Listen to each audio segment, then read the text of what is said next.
as society, we've forgotten what to do with birth and death because of the big business that is the medical system, right? So it's like we've forgotten as a society what to do, and our bodies know what to do when we're passing. There's this like wisdom and this like innate intuitiveness that we all have, and like we do know what to do when the time comes.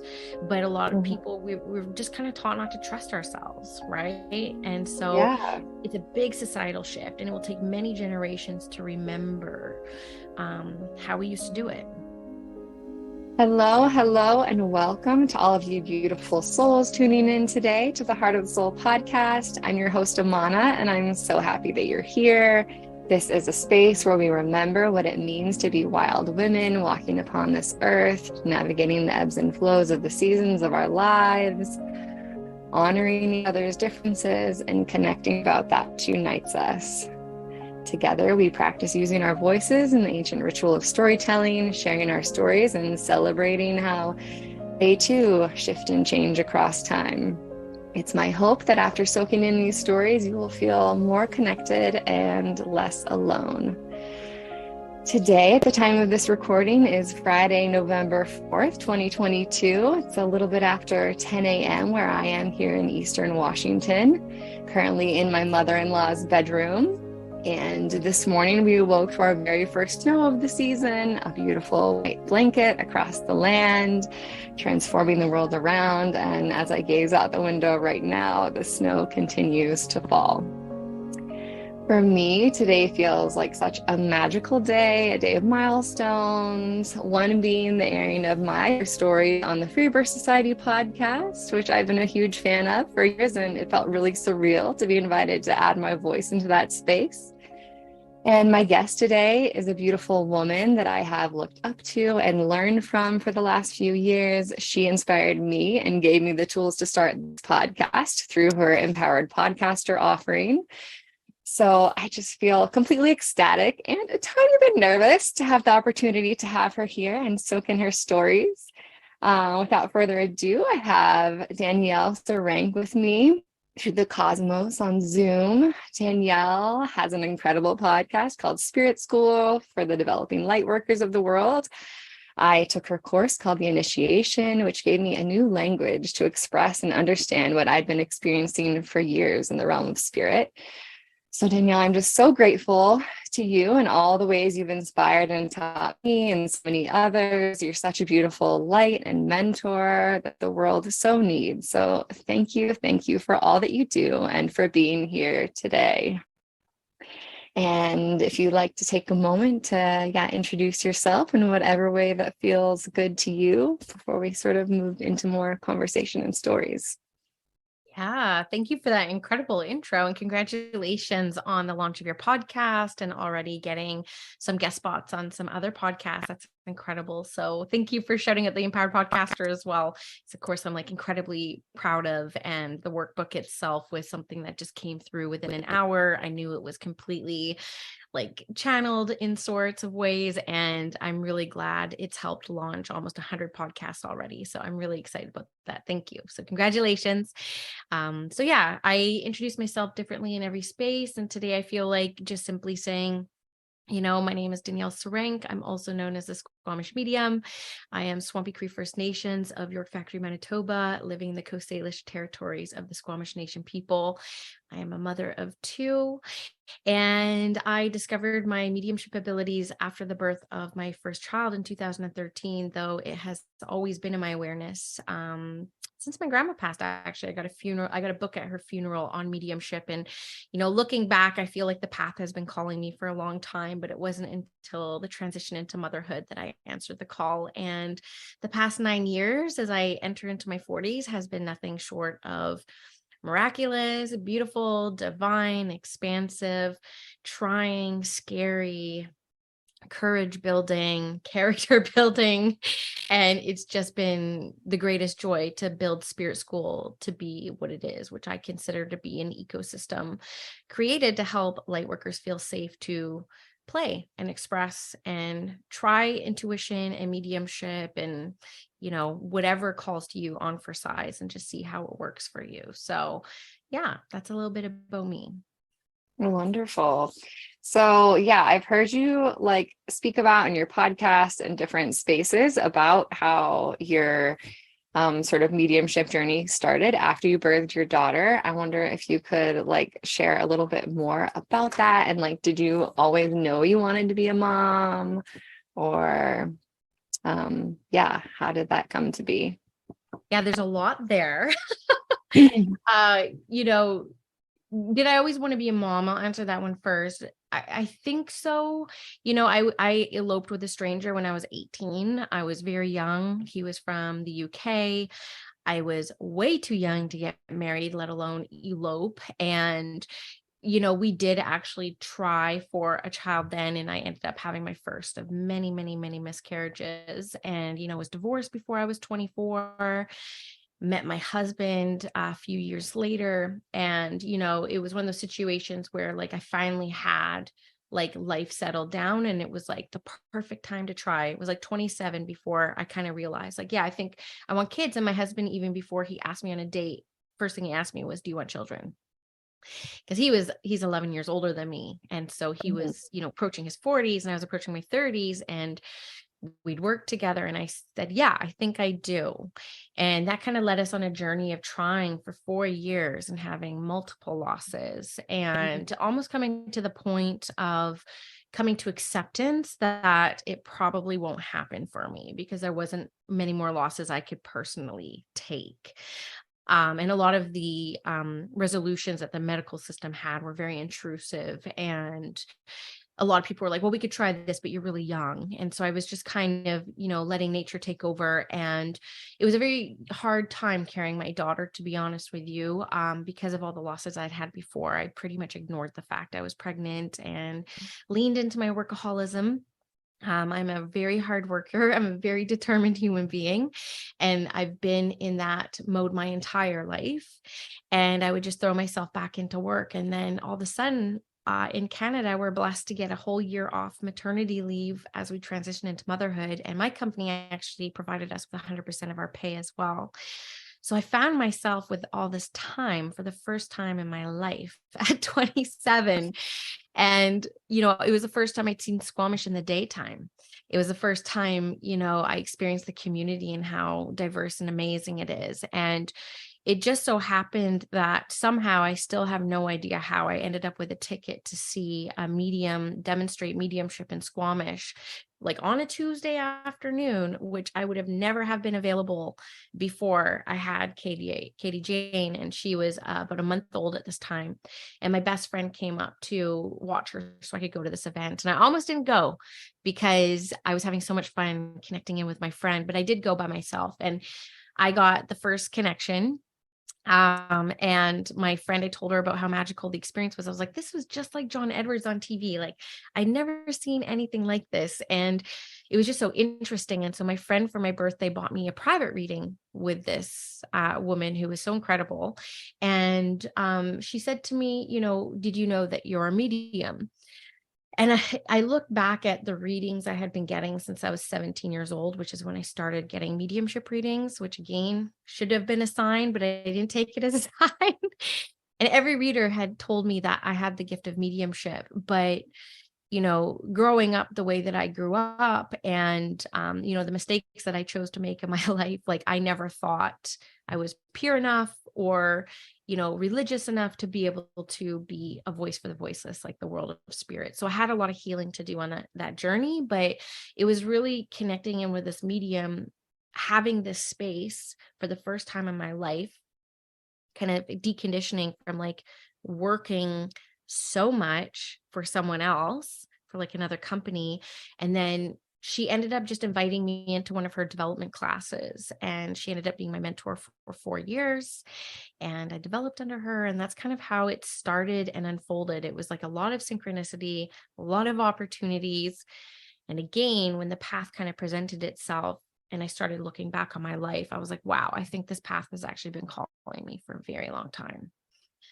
Wow. Yes, yes, that's amazing. And you said that when she was little, you would like kind of create your space to be with spirit. And how did you like know how to do that? Or how did you like, yeah. So I was, again, like, this is going to sound kind of funny, but for one, my daughter's the best sleeper you'll ever meet. Like, honestly, she was sleeping in her own room, her own bed at 3 months. She was sleeping through the night. I would have to like nudge her at 8 a.m. I'm like, are you going to wake up? She would have like 2-3 hour naps during the day. Like, this girl loves to sleep. So I actually found myself with like so much time, especially when she was really young, because my go-to was always like work, work, work, work, work, work, work. And I mean hundreds of emails, like the corporate space that I was working in. And so I had like so much time, to be honest with you. So it wasn't something I had to like carve out until I went back to work. That's when it Okay. got really complicated. And I had to kind of, a year later, I changed so much over that year. And anytime I would put her down to sleep, I would do what I call sit with spirit.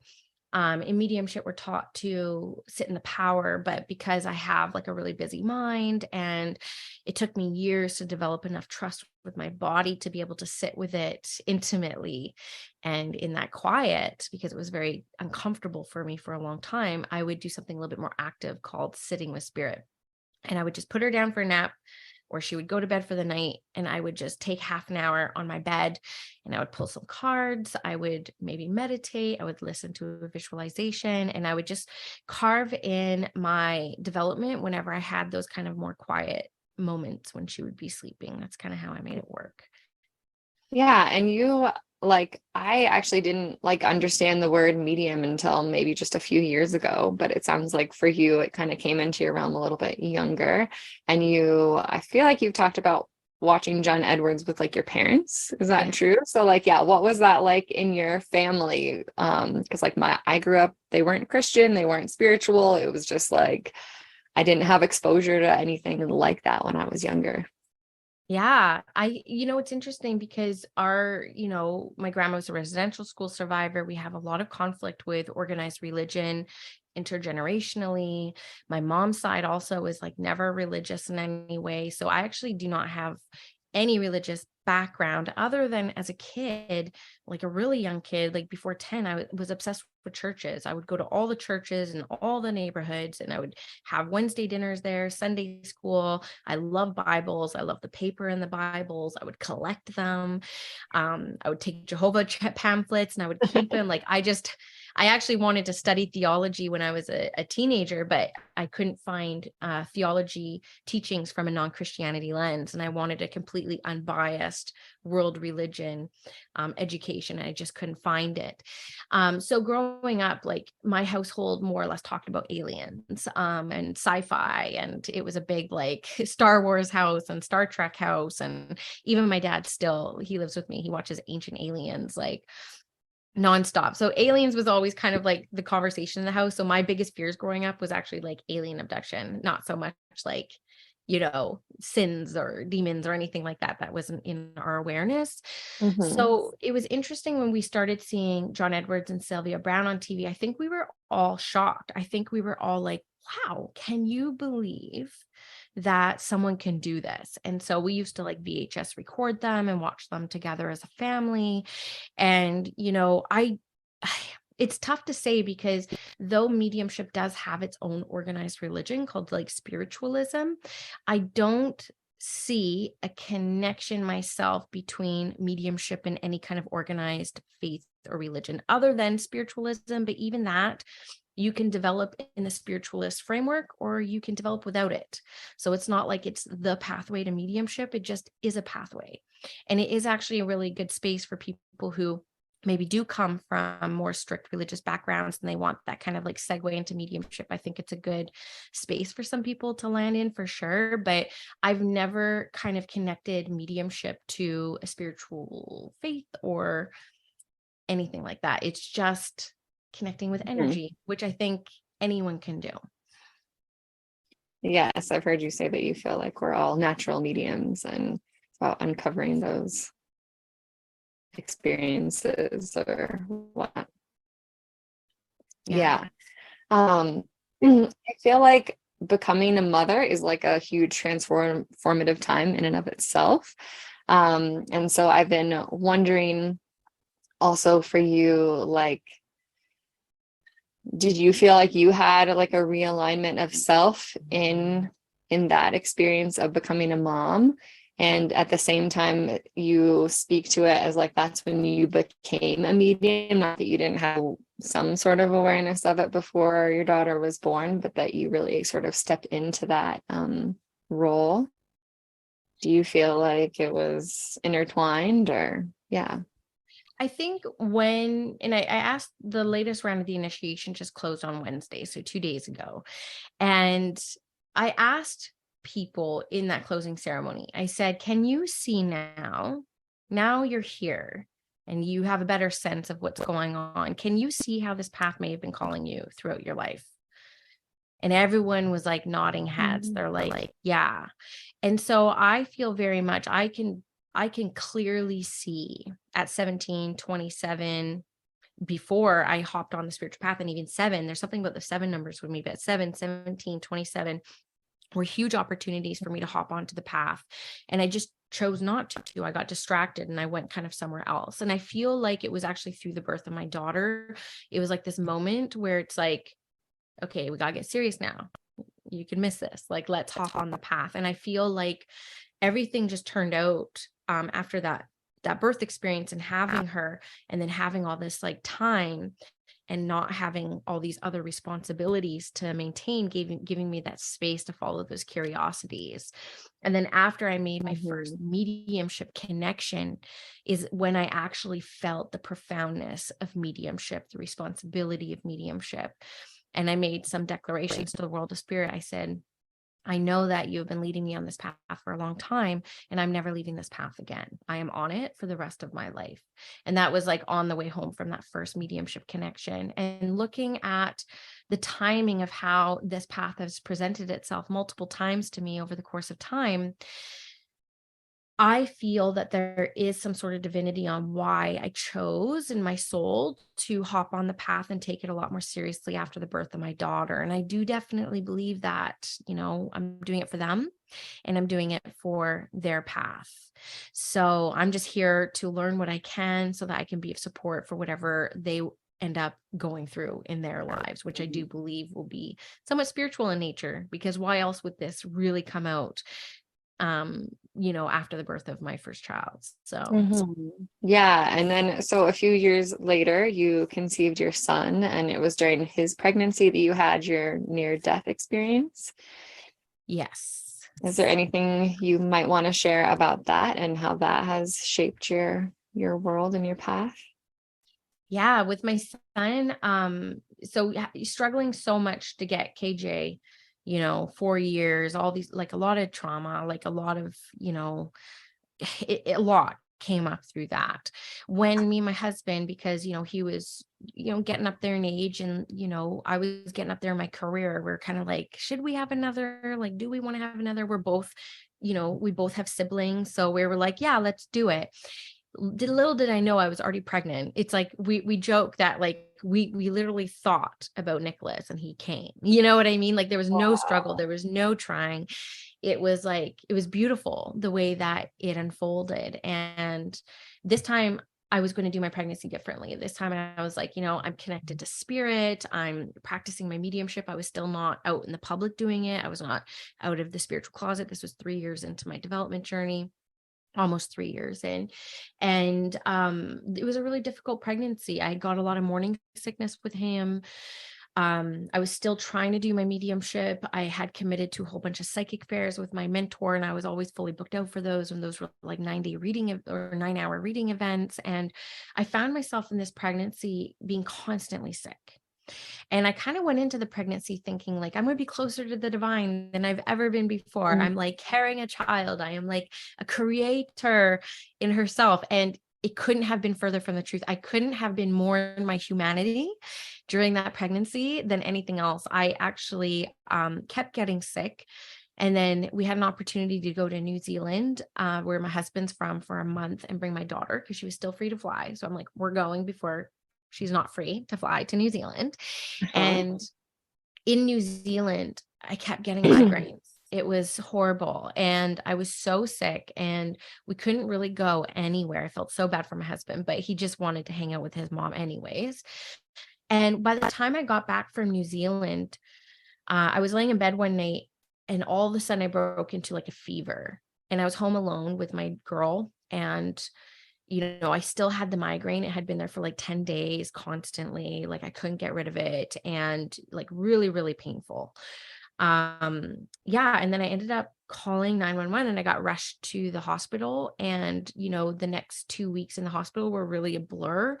But I remember I had a migraine for probably about 3 months in Mm. total. And at the hospital, they gave me spinal taps, like CT scans, like MRIs. I was in neurological critical care. The way that they described it to me was like, when you hear that people used to die of fevers, like that's where you were at. Like that's where you were at. And I was very limited being, 4.5 months pregnant, what my treatment options were. And I remember going days without food and like days without sleep. Even with some of the medicine that they were able to give me, morphine wouldn't touch it, nothing. And I remember laying in this room where only people with full hazmat suits could come in because they just didn't know what was wrong with me.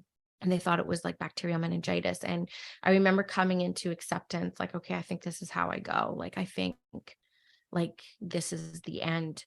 And then things went really blurry for me, and a couple days passed, and next thing I knew, I was like in a maternity ward and like starting to recover. And in the truth, they never knew what was wrong with me. Still to this day, they don't know what happened. They don't know what disease I had or what was wrong. But it was like this really trying experience. And the most heartbreaking part of that experience was when I came home from the hospital, my parents said I didn't ask about KJ once. Like that's how out of it I was and how sick I was. And like that to Mhm. me was like, I don't know why that devastated me so much. I was like, wow, like Mm. it was a really scary moment. And I ended up not being able to go back to work, and I ended up with gestational diabetes and like everything you could get in a pregnancy. Like I ended up having, and my son ended up having to come out a month early because he got so big with my diabetes. It was like, insulin dependent. He was like 9 pounds, and he was a month early, this little guy. And he was not a Wow. good sleeper. So he's thrown our family for a huge loop, this little Libra dude. But yeah, I couldn't do any mediumship during that pregnancy. I couldn't do any development. I still attended retreats. I still attended a retreat with Tony Stockwell and with Mavis Patilla. I actually organized them, but I wasn't able to practice or to get my energy up there. So it was actually a really trying time for me. But funny enough, coming Mm. out of that, and it was like my son came out and I recovered from the C-section, and I kind of had this like determination I'd never had before with my mediumship, where I said, you know what, I have a year now off again, and I got the pay again, and I'm not messing around anymore. I'm not wasting any more time. I'm not hiding anymore. I'm coming out. So that was actually a catalyst for me to start Squamish Medium and put up a Instagram and like let the world know I'm here to do some readings. And, by the time I left my maternity leave, I had a 1.5 year wait list to work with me. Amazing. Amazing. I feel like you've sort of spoken little threads through this about also, like death, like having those early births. And I feel like birth and death are so, like two sides of the light and the dark, and birth and death. One doesn't happen without another. And I know that you are also a death doula and have worked with people through grief and those processes. And I wonder how did you feel drawn to that work, and any experiences that you might want to share about your experience with death and supporting people as they're dying and the loved ones around them. Yeah, definitely. I think, it was indirectly related why I wanted to go into end of life doula work. I was working at a First Nations health and wellness organization for quite a few years, and I was very privy to how our Indigenous people are not respected in the colonized medical system when it comes to their customs and protocols, when it comes to death and dying, and a lot of trauma, a lot of tragedy that persists through those systems. And I knew that my workplace was collaborating with Douglas College on the end of life doula program to honor, um, Indigenous death protocol and to take into consideration people's culture. So I really wanted to be part of that change as well. Like there's a little social justice warrior in me for sure. And then in mediumship, I think to be a rounded medium, you need to study things even outside of mediumship as well. And when I looked at, the clients that I was serving and the way that I was serving, you need a great sense of empathy to be able to do this work. And at that point in time, when I first started studying my end of life doula studies in 2020, I had never experienced grief. Other than disenfranchised grief, which was like the loss of a husband or, the breakup of a marriage, or like a friend saying that they don't want to be friends with me anymore, or telling a place that I love to work that I don't want to work there anymore. Like I experienced like that type of grief, but I never experienced grief from the loss of a loved one. So I thought it was responsible for me to learn about grief and like the science of grief so that I could support people more in my mediumship, because I would have people who clearly were experiencing grief. And though I was able to have a certain level and a lot of compassion towards somebody, I couldn't have that empathetic experience, that empathy. And it kind of made me uncomfortable a little bit, because I was like, wow, I don't know what you're experiencing. And so it's hard for me to be able to like support you through this. And so I would just like refer to different grief therapists, which I still do and I still think is important. But I ended up wanting to study the end of life doula studies to understand grief. That was my original intent for taking that course and doing that. Because the truth is, having two young kids, I can't be on call. And obviously people don't pass away between 9 and 3, right? Like when the kids are at school. So I didn't know what role I could hold within death doula work, because visualing would not be part of what I would be able to do. But through the end of life doula studies, which I can't shout out this program enough, Douglas College, it's all across Canada. It's one of the only programs, maybe even the only program, that the hospital system recognizes the certification for. So just to give people a heads up in Canada around that. But it was such a beautiful program. It was one of the most life-affirming experiences I'd ever had. And when I found out the multitude of work that death doulas could go into when it comes to death and dying, I fell in love with legacy, and I fell in love with normalizing death conversations.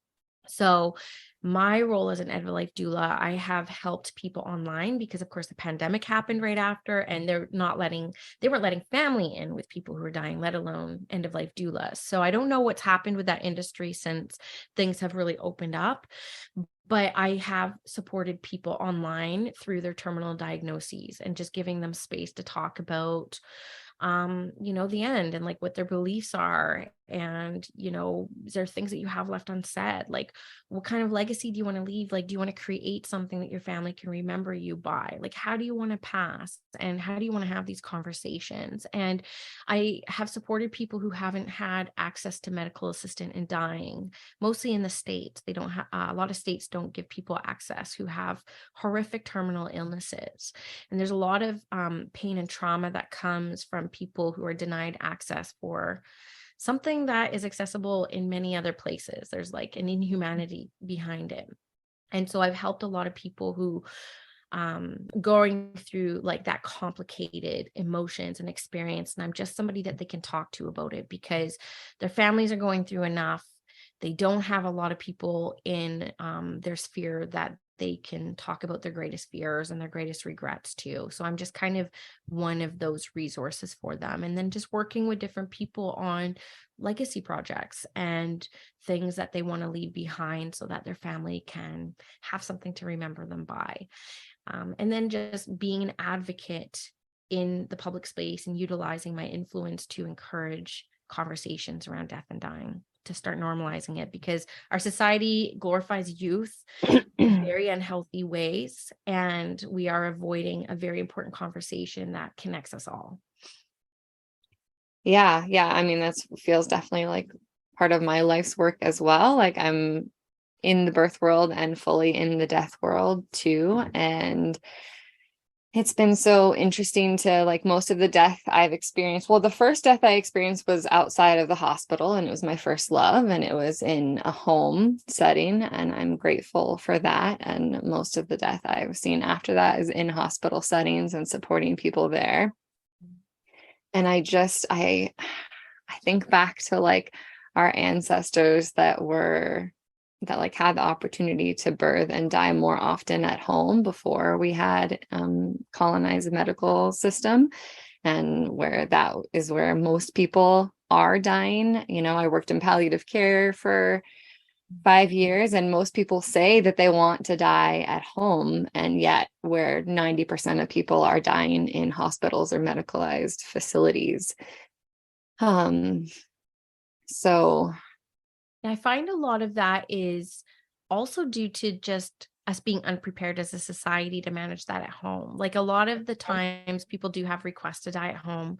And that comes through a lot in my readings, by the way. I get a lot of people coming through just saying, thank you for allowing me to pass at home. And thank you for kind of figuring it out. Because what happens is a lot of the family members who are the caretakers, as society, we've forgotten what to do with birth and death because of the big business that is the medical system, right? So it's like we've forgotten as a society what to do, and our bodies know what to do when we're passing. Like, there's this like wisdom and this like innate intuitiveness that we all have, and like we do know what to do when the time comes. But a lot of people, we're just kind of taught not to trust ourselves, right? And so yeah. it's a big societal shift, and it will take many generations to remember how we used to do it.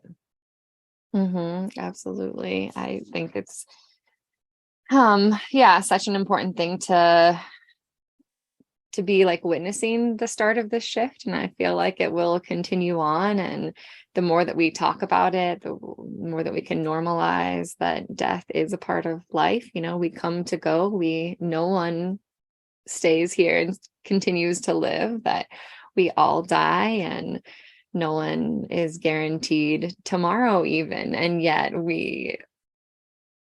the culture really wants us to focus on living and prolonging life at all costs. But I feel like I've witnessed the harm and the pain that can cause. And so I'm grateful to people like you that are willing to bring up the conversation of death and to talk about it in different ways, and remembering the ways that are possible to die. And like you said, our bodies know how to die. We know how to birth, just like we know how to poop or like eat, or Absolutely. we've created a lot of fear around both birth and death, and feeling like we need outsider input so much in those times. And I love having the opportunities to turn people back into themselves and their own answers, knowing that so many of them just lie within, and I can just help reflect that back to them. Yeah, I love that. And I'm glad, thank you for all your service and doing that through your palliative nursing, as well as like continuing that with your end of life doula, because the society keeps us very busy. And my brother went through medical crises this year. The hospital told us he was going to die. They had us come say our goodbyes to him, and he ended up getting spinal meningitis, and he was in critical care, and there was like 10 beds. And luckily I have my own company now, so I was able to take the whole month off to be by his side every single day, 7 days a week. The second I dropped the kids off at school, I would stay until I had to go home. And when I was kind of in that space, and my parents would take like the evening shift. So we're Indigenous, my brother's an addict. So it's like the hospital system does not treat Indigenous people well, let alone addicts well. So we needed to make sure that the doctors and nurses knew this person is loved and he has a family, and so that he got excellent care. I think because we chose to be there every single day. And looking around, it was so sad talking to some of the other families because they couldn't be with their loved ones because of the other responsibilities that society really pushes on us, like 9 to 5, you get 2 days to bereave, or in a good company, maybe you get like 2 weeks or something like that. And applying for some, financial assistance with, compassion leave is like, it's such a loophole, and it's not accessible to people who are very intimidated or have neurodivergencies that can't navigate some of these incredibly complex language documents and pathways to get some sort of assistance and help. And so I think like my goal is with the end of life doula work is, as my kids get older and as I create something that doesn't require 100% of me all the time, I do hope to get more into that visualing and to be able to sit with people. That's the eventual goal. it's just not, life's not set up for that now. But I see a need for it because family is actually less available now than ever before to be able to be with their loved ones. Mm-hmm. Yeah, in the hospital that I worked in, there was a program that I can't remember the name. Oh, No One Dies Alone, where they had volunteers that were able to come and sit with people who didn't have family there. I love that. Took different, you could sign up for, a few hour shift or whatnot. And I'm grateful for things like that. And for, in palliative care in the hospital, it was sort of like you spoke a little bit to it earlier about how hospitals often don't honor like the cultural practices and like smudging inside of a hospital room. And that's something that I would help people to have access to and do within the hospital. Yeah. So I feel like, things are shifting, and yet there's still a long ways to go. I know. That's one of the hardest things about this phase, isn't it? It's like, doing all this really deep work and just coming to acceptance. We may not see the whole ripple effect of like what we're trying to do here, but like leaning into trust that it matters. And in the very long game, it will all matter. The kindness and the generosity and the selflessness, I guess, right? Mhm. Yeah, and we're continuing to like be the change by speaking about it, by supporting people through it. And I just think that's really important and beautiful. And I also, this is totally sort of a shift in topic, but also similar, because I love how you've been really open about the way that you run your business and the way that you choose to work like with your monthly cycle and life in its current flow. And I feel like this is also a change that a lot of people, especially people that are like, work a lot and think that they have to work throughout the whole month, all the different days. And I would love if you can share a little bit about how in your entrepreneurship you came into this different way of being with your monthly bleed and choosing to be different with the work that you chose to do and not do throughout that cycle. Yeah. Entrepreneurship for me, I just expand every time I think about it, because as somebody who was convinced I would work 9 to 5 for the rest of my life, and there's nothing wrong with the 9 to 5. And I think that we need all light workers at all levels of society and government. And, I'm not someone who's like, quit your job, like quit the 9 to 5. I used to be a little bit, but now I realize how much more we need light workers in those spaces. But I think entrepreneurship is just so creative, and it's freeing in that creativity. It's like, I'm not artistic in any way, in the sense of like, I can't draw, I can't even read my own writing half the time. And I don't write music, and I'm not musical, and I'm not like an actor. What I consider to be creative, I am not. But then when I started doing entrepreneurship, and it's just like mediumship, it's like, let's play, like, let's just see how this feels. Like, let's not, commit ourselves to this so hard that we can't be flexible enough to like pivot or change things. And, I actually come into everything in my business knowing I'm going to try this for a hot minute, and I'm going to shift it after according to how the experience was. So like, I love things changing and like evolving. Like even my membership, it's, every 3 or 4 months, I change up the format there too, just for my own creativity. And so my own excitement with the scheduling, that has been a evolving thing. And I think it's going to continue to evolve, because I tell you guys to pay attention to like your readings and like, when do you love doing them? Like, when do you feel most excited for them? When do you have your most energy? Is that the morning? Is that the afternoon? Is that a weekend? Is that a weekday? Is there a day of the week? Is there a time of the month? Is there a season? And trying to get people to be very aware of their own personal cycles so that they can set up their life to be one that's a little bit more easy, if possible, because there's so much in society that is not easy and we don't have control over. But guess what we do have control over as entrepreneurs is our schedule, our prices, who we choose to be in collaboration with or proximity with. Like, there's so much choice and freedom with it. So for me personally, after the birth of my son, it took me a couple years, but I ended up with a diagnosis of PMDD. And that's, I have a very severe case of it. And I recognized it when I was in the corporate world, because I would like literally like fire people. Like, not, I didn't have enough power to like fire people, but I would be like, I can't have them on my team. I need someone else on my team. Like, I was just so angry. I had just so much anger. And I didn't actually see that pattern for a very long time. And then when I finally worked with a therapist very consistently, I mentioned the corporate space only because when I got diagnosed, I had to start telling my bosses about my condition so that I could pre-warn them. I would say, I might act completely out of character a couple days a month, and I actually don't realize it's happening until I'm on the other side of it. Like, I'm completely oblivious to it. But I have it reflected back on me. I'm a completely different person during those times, right?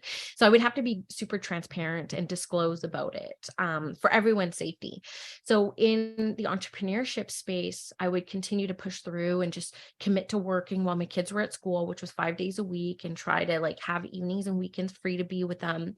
But I also found in that time, like, I would have the same thing. I would have like outbursts. I would have like, I'd be out of my integrity every once in a while, where I would be like, mad at someone for like hardly anything. And so I decided that for like everyone's safety, because as well in, the position I'm in as like a teacher and mentor, it's like, despite myself always trying to tell people, like, don't put me on a pedestal, like, don't put me up there, like people typically do. And that it can be painful when somebody that you trust and that you like admire and you see in a certain way all of a sudden is like this, but that's just part of my condition.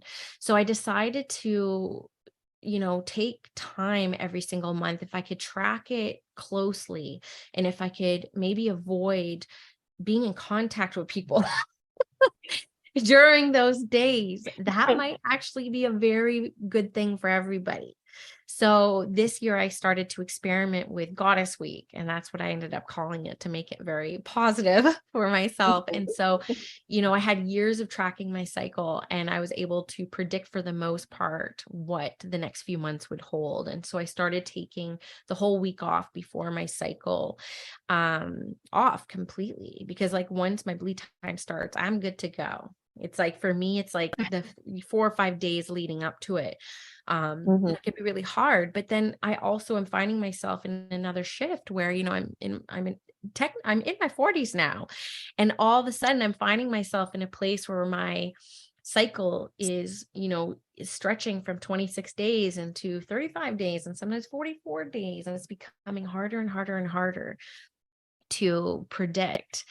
And it's been tough. So like, even now I'm looking ahead at next year. I'm like, how am I going to manage this next year? Because for the past 6 months, every other month has been very different, and I have been forced to work during my PMDD time, because you can only plan so much. But I talk to the version of myself that wants to be hard on myself for like getting it wrong, or like not staying on top of it, or like, is my cycle changing because of my personal health choices or the stress I'm putting myself under? When Roe v. Wade was announced, the breakdown I had was astronomical. And it actually, the emotion that I felt caused me to skip a whole cycle. Like, Wow. the rage, the outburst, and I did it on Instagram. Like, people saw it. Like, it was like, I was like, I'm like, I'm so mad right now. Like, women are under attack around the world. And I still think to this day that is true. And the anger that I felt, right? And then same with the Texas school shooting, I had the same thing. The anger I felt as a mother, like, it was so much anger. It actually pushed my cycle out. Right. And so I've had a couple of things kind of come up, and it becomes a little bit more or less predictable. But what I do say to myself is like, you're still giving yourself Goddess Week. You're still giving yourself this space every single month to not be everything to everybody, and be accessible here and here and here. And like, really just taking this time to like honor myself. And as I look towards the, crone years and the years that my bleed will no longer be, I can still see the importance of giving myself that space to be messy or emotional, or, just be this other side of me that is always going to be here, if that makes sense. Yeah. When you spoke to like the goddess week, I feel like it also just, when you were speaking about it, just made me think of sort of stepping out of the doing as much during that week and having the space to be more into the being, whatever that is for you in that moment of time, Yeah. whatever feels good. And I think that is so beautiful and inspiring. And yeah, we live in such a patriarchal um world where we're, as women, expected to function like men who are, steady throughout the month. And as women, we're just not. That's not the type of creatures that we are. We're, you know, cycling each month, and, our hormones shift and change as we begin our bleed. And then, as you're speaking to, as our bleed begins to fade away in perimenopause and then menopause and into the crone. And I have heard a lot of women talk about how they don't hear like those stories enough, especially about the shift into menopause. And so I love that you bring it up. I think it is needed to be heard, those stories, and for other people to know about the natural, normal shifting and changes, and the ways that we are as women across time. So Yeah. thank you. Thank you. Yeah. No, I think it's an important conversation. Yeah. Is there anything else in particular that's stirring your soul right now that you would like to share before we close? I would say too, I work with a lot of men as well. I do. I used to work with race cars. I was very masculine in corporate space. I was like a boss. Actually, the last job I had was the first time I ever worked with women before, because since I graduated from high school, I ended up in race car teams. And I noticed too, when I work with even men, that they do have like their cycles. It's kind of interesting. And spirit really brought to my awareness the work with the moon in 2016. I think they were trying to get me to learn how to hold space for circles and stuff, because I was like, I know nothing about the moon. Like, what are you talking about? And so all of a sudden I go home and like there's this book on new moon astrology where I was like, oh, and then I ended up like writing blog posts for a website for years about the new moon. And I had a moon course at one time. But I'm not an astrologer. I leave that work really up to the people who really study astrology now. But if we are made of so much water, and we know that the moon influences the waters of the world, we're all going to be cyclic beings no matter what. And my hope is that, like, with the way that things are shifting, that people just become a little bit more aware of their cycles as a general, like Mhm. seasonal, annual, moon, weekly, daily, hourly, because we can be so much more forgiving on ourselves and give ourselves a whole bunch of more, like, permission slips to just like be ourselves, and also being a little bit more generous and accepting of other people as well, and like where they might be in their cycles too. Because I think when it comes down to it, a lot of like the conflict that we may feel with other people could just be like a mismatch in our own personal cycles, and they're just like not driving. Like me and my husband, I see through 15 years of marriage. Every time we come around summer, that's like our annual cycle. Like it just never works out. Like we couldn't see how different we are any other time of the year than summer.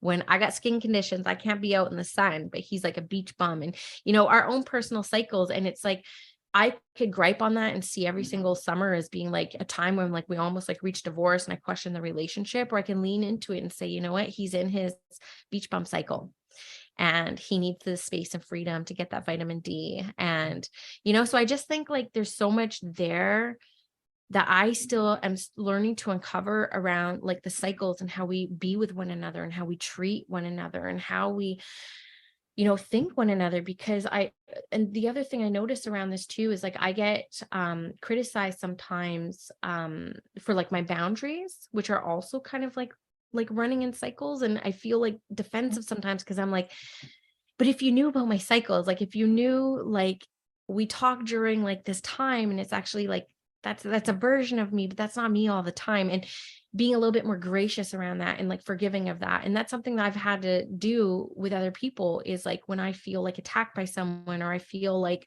somebody's being unkind to me, or, judging me in some way, that initial, undeveloped thought is always like, it's unfair, it's unjust, right? But then now I'm so aware and permissive of myself around my cycles, I actually engage with other people a lot differently and a lot more freely and a lot more openly. So just kind of for people who listen, because I know, just given the topic, they'll mostly women who listen to this, but women who may be in relationship with men, romantically, or in a power dynamic of some kind through like a workplace, and just like understanding that like men do go through cycles as well.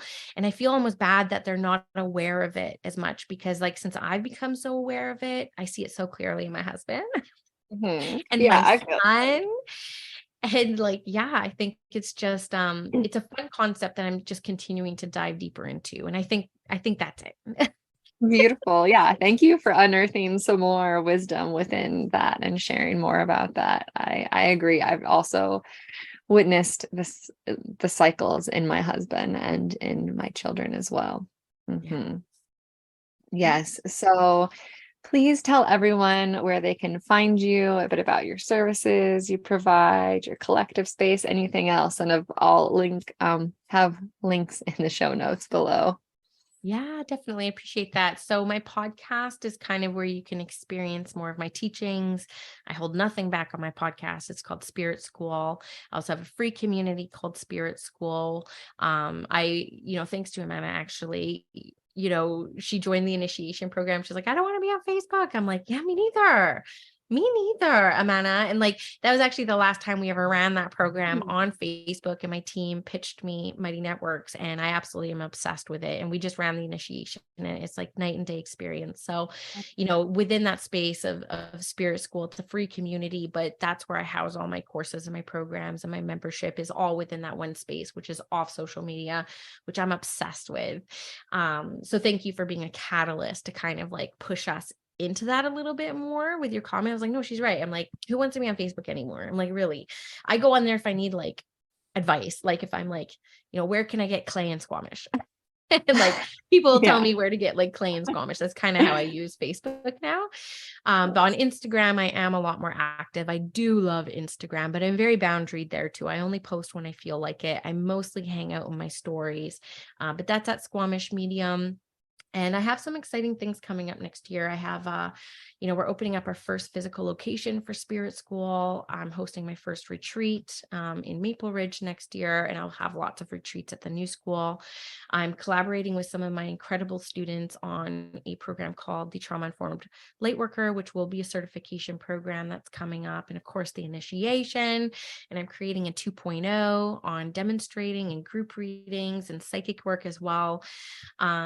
So yeah, there's always a million and two things happening in my world. And of course, my membership, which is the Spirit School Collective, where we do practice circles almost every week. And I teach classes on, like this month, I'm doing a Q&A on death doula work. And last month I did one on entrepreneurship. So, it's for all light workers of all modalities and people who just want to practice and have, community of people in a similar position in space. So all that can be found within Spirit School. Beautiful. Thank you so much for your time today.